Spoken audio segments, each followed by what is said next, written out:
The smell hits you before you see the hill. It wasn't just the smell of cordite or unwashed bodies, smells that define any battlefield. This was something more acrid, something thicker. It was the smell of hundreds of mules killed by Japanese artillery bloating in the tropical heat until their bellies burst open.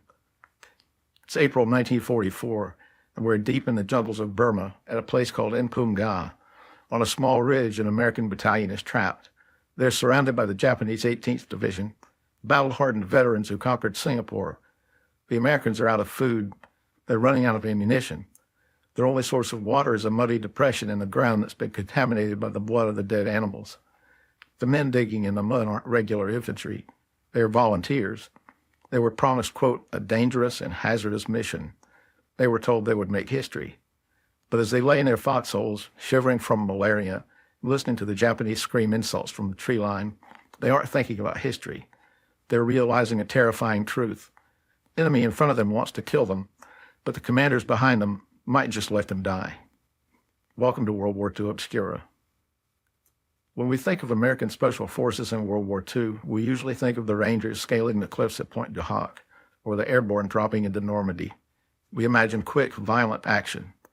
But on the other side of the world, in the China-Burma-India theater, the U.S. Army conducted an experiment.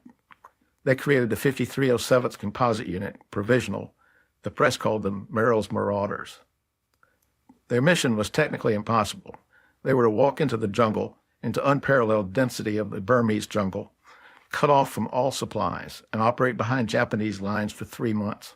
Their goal was to capture the strategic airfield of Myitkyina, the key opening to supply road to China.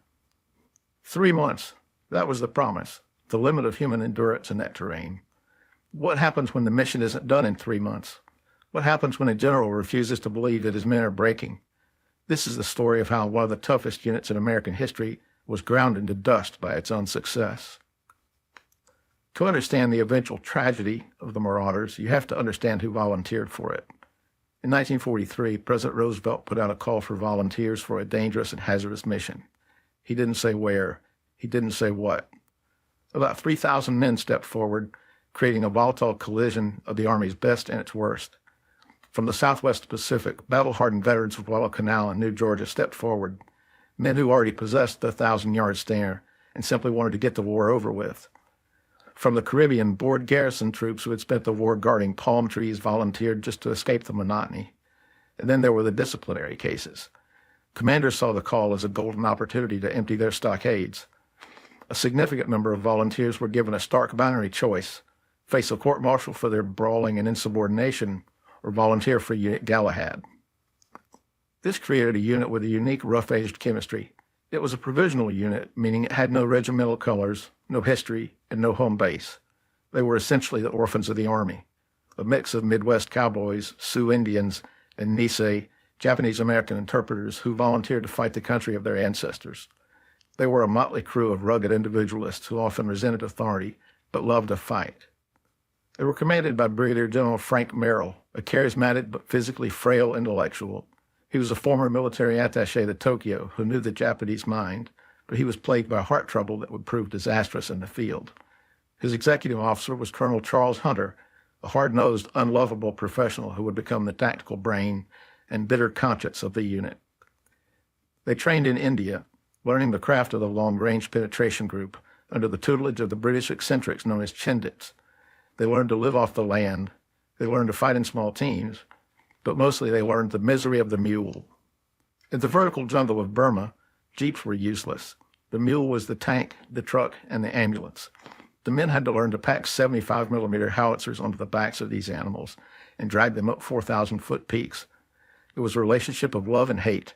A mule could keep your teeth out 1 minute and carry your wounded buddy to safety the next.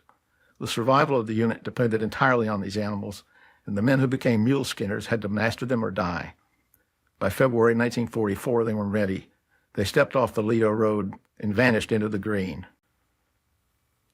The enemy engaged them immediately, but the first enemy wasn't the Japanese, it was the terrain. The Burmese jungle was a biological weapon. It was damp, dark, and vertical. The men weren't walking on flat ground. They were scrambling up muddy ravines and sliding down sheer cliffs, hacking through bamboo that could slice skin like a razor. And then there were the leeches. Veterans recall that the vegetation was dripping with them. You didn't feel them bite. You just felt the wetness of your own blood soaking your socks. Men would stop for a 10-minute break and pull 20 leeches off their legs. If you burned them off with a cigarette, the open sores would fester in the humidity, turning into tropical ulcers that ate you down to the bone. But morale initially was high. In their first major engagement at WWII in March 1944, the Marauders proved they were lethal. They coordinated with air support, enveloped the Japanese positions, and killed hundreds of enemy soldiers while suffering light casualties. They felt invincible. They were the hunters. But as they pushed deeper, the dynamic shifted. The Japanese realized this wasn't just a raiding party. It was a threat to their entire hold on Burma. The Japanese 18th Division, heavily reinforced, began to hunt the hunters. By April, the Marauders had split into 3 battalions. The 2nd Battalion, commanded by Colonel George McGee, pushed up a narrow trail to a ridge called Inpum Ga, and there the trap snapped shut. The massive force of Japanese troops cut the trail behind them. The 2nd Battalion was isolated. They dug in on a hilltop, creating a perimeter roughly 400 yards long and 100 yards wide. For nearly 2 weeks, they lived in a slaughterhouse. This is where the story shifts from an adventure to a horror story. The Japanese artillery pounded the ridge day and night. The trees were stripped of leaves by shrapnel. The Japanese crept close to the foxholes at night. They spoke English. They would whisper, "Joe, you're going to die tonight," or scream, "Your wife is sleeping with an F-4 back home." But the physical reality was worse. The battalion's pack mules were tethered in a ravine within the perimeter. As the artillery rained down, the mules were slaughtered. In the heat, hundreds of animal carcasses began to decompose instantly.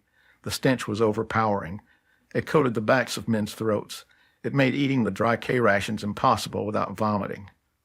Water ran out. The only source was a small water hole at the bottom of a ravine, covered by Japanese snipers.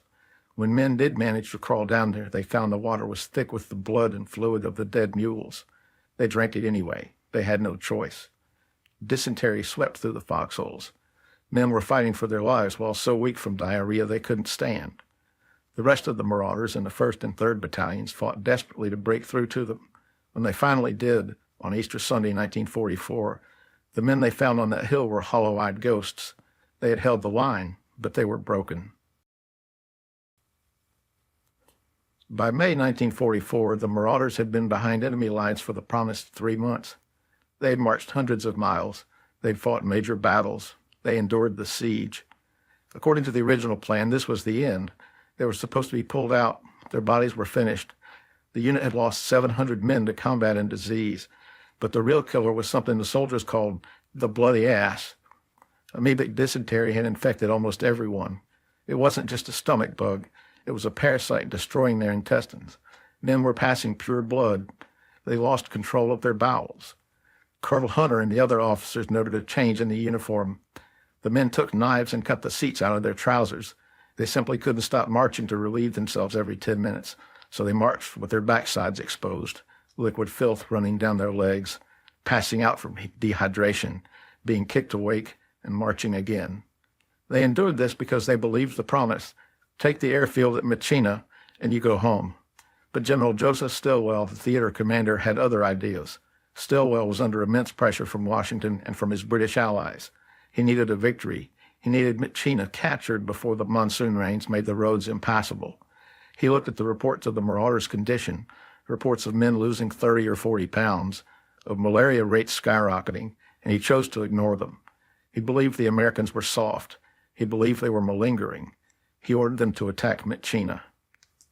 The assault on the Myitkyina airfield on May 17, 1944, was a miracle of military execution. The Marauders, working with Chinese allies, achieved total surprise. They seized the airfield. Gliders swooped in with supplies. The men of the 5307th cheered. They hugged each other. They had done the impossible. The planes were landing. They waited for the order to load up and fly out to the hospitals in India. That order never came. Instead, Stilwell flew in fresh Chinese troops, but he refused to relieve the Marauders. He needed them to clear the town of Myitkyina, a heavily fortified urban center that required tank support and heavy infantry, not light skirmishers who could barely hold a rifle. This is the moment where the story of Merrill's Marauders shifts from heroism to tragedy. The men realized they had been lied to. General Merrill, their commander, suffered a second heart attack. or what was described as a breakdown at the time, and was evacuated. Colonel Hunter was left to manage a unit that was physically dissolving. Men were falling asleep in the middle of firefights, not from laziness, but from comas induced by exhaustion and typhus.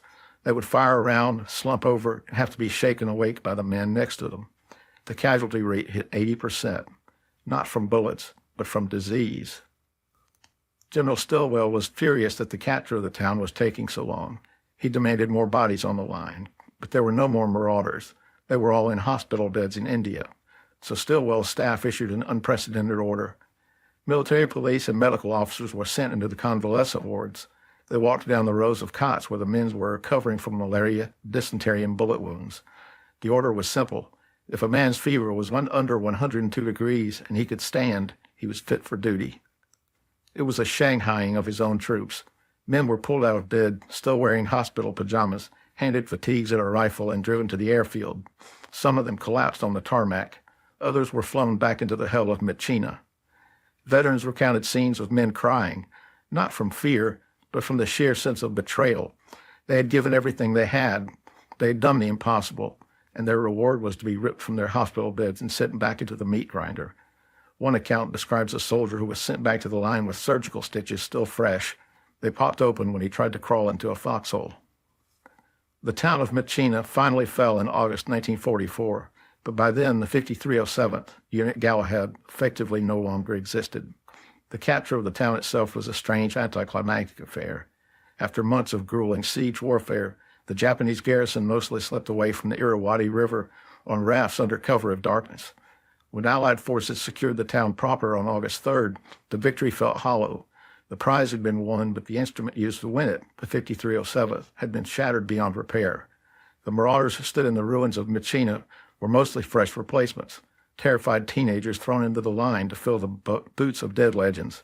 The original volunteers, the men who had hacked their way from Lido, were gone. Out of the nearly 3,000 men who had marched into Burma in February, only 200 were left standing, and standing is a generous term. Most of them were emaciated skeletons ravaged by skin fungus and tropical fevers. Medical reports from the time describe men who were essentially walking corpses.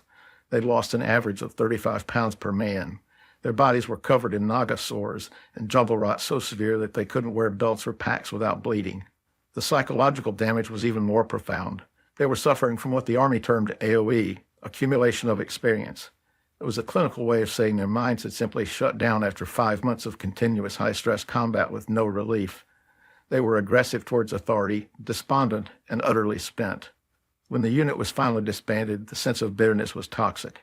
Colonel Hunter, who had led them through the worst of it while Merrill was evacuated, was sidelined. Colonel Hunter, the iron-willed professional who had commanded the unit on the ground while General Merrill was hospitalized, was unceremoniously shipped back to the U.S. He received no parade, no promotion, and barely a thank you from high command. Stilwell, meanwhile, pinned on his 4th star, largely crediting himself for the victory. The 5307th was deactivated on August 10, 1944. Its survivors were folded into the new 475th Infantry, later known as the Mars Task Force, but the spirit of Galahad died on the road to Myitkyina. The men received a Distinguished Unit Citation, but for many it felt like a consolation prize for a death sentence. They'd been volunteers for a dangerous mission, and they accomplished it, but they left Burma with the distinct burning feeling that their patriotism had been exploited by the vanity of their generals. In the popular imagination, World War II is the good war. It's the war of clear lines, good versus evil, competence versus tyranny. But this story complicates that expectation. It shows that even in the good war, soldiers were viewed as expendable assets. It reveals the friction between the men who fight the war and the men who plant it on maps. Stilwell saw lines on a chart: open the road, supply China, keep the Japanese occupied. To achieve that, he needed the Marauders to stay in the field. From a strategic perspective, he was right. The capture of Myitkyina was a major Allied victory. It helped win the war in Asia. But from the human perspective, the perspective of the man cutting the seat out of his pants so he can march while dying of dysentery, it was a betrayal of the unwritten contract between soldier and commander. The Marauders proved that special forces could operate deep behind enemy lines for extended periods. Their legacy lives on in the modern U.S. Army Rangers, who trace their lineage directly to Galahad. But their story is also a warning. It's a reminder that courage is a finite resource. You can push human beings past exhaustion, past hunger, and past fear. But once you push them past hope, you break something that cannot be put back together. If you want to see more stories, hit like, subscribe, and leave a comment with a person or mission you think we should cover. Thank you for watching, and remember, history is larger than we could ever imagine.